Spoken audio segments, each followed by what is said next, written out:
My name is Stuart Cohen, and I've been asked to answer some legal questions here today. And the question that's in front of me now is, how does the team of professionals coordinate to assist a disabled person and their family, and what's the role of the attorney in that team?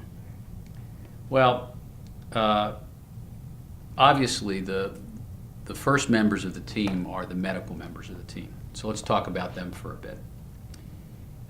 Not only do you have the physicians, but you have the nurses and the other staff at the hospital, speech therapists, physical therapists, occupational therapists, all of whom are working towards the patient's care.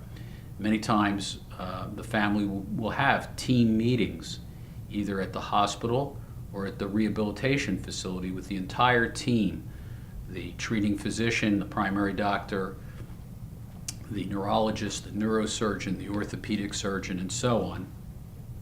And also the other professionals, the speech, the pathologists, the physical therapists, and so on, all of whom are working for the care of the patient. Many times you will have insurance issues that arise during the care, and there are staff at the hospital who are there to help coordinate the payment of medical bills and assistance for medical bills. But many times the role of the caregivers to provide care and the bean counters at the hospital and the family are not all in sync as to what needs to be done going forward. For example, whether the patient will remain at the hospital or be discharged to a rehab facility. What type of rehab facility will the patient be discharged to? Will it be one where they're getting aggressive physical therapy and speech therapy with the goal of full rehab, or is it going to be more to a nursing home where less care would be provided than at a rehab hospital? And that's where advocacy steps in. And on this website, I suspect, seeing the list of people that are involved, you're going to meet some darn good advocates for the family and of the disabled person and for the disabled person himself. Social workers, attorneys who specialize in Social Security, disability benefits, and elder care and care for the disabled, like Tom Begley, who's really one of the leaders in this country on that subject, can step in and assist the family to identify whether all of the goals from the family's side can be reached.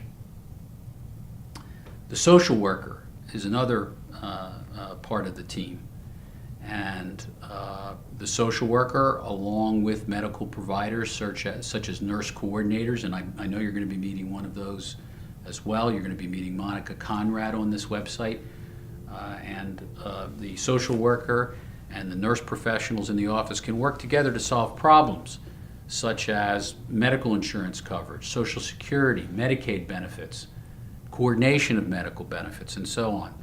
And so they're part of the team as well. Another part of the team looks at the long-range care and money for and benefits that are available to the child. And those are attorneys who specialize in civil litigation, looking into what caused the original problem and whether there is any potential available benefits either for the family or for the injured individual as the result of any type of civil action. And those would be attorneys like myself who are experienced in civil litigation and exploring whether and investigating whether there are any additional benefits that are available. And what happens when things work right, when you have experienced and knowledgeable people, is that a team develops that works together.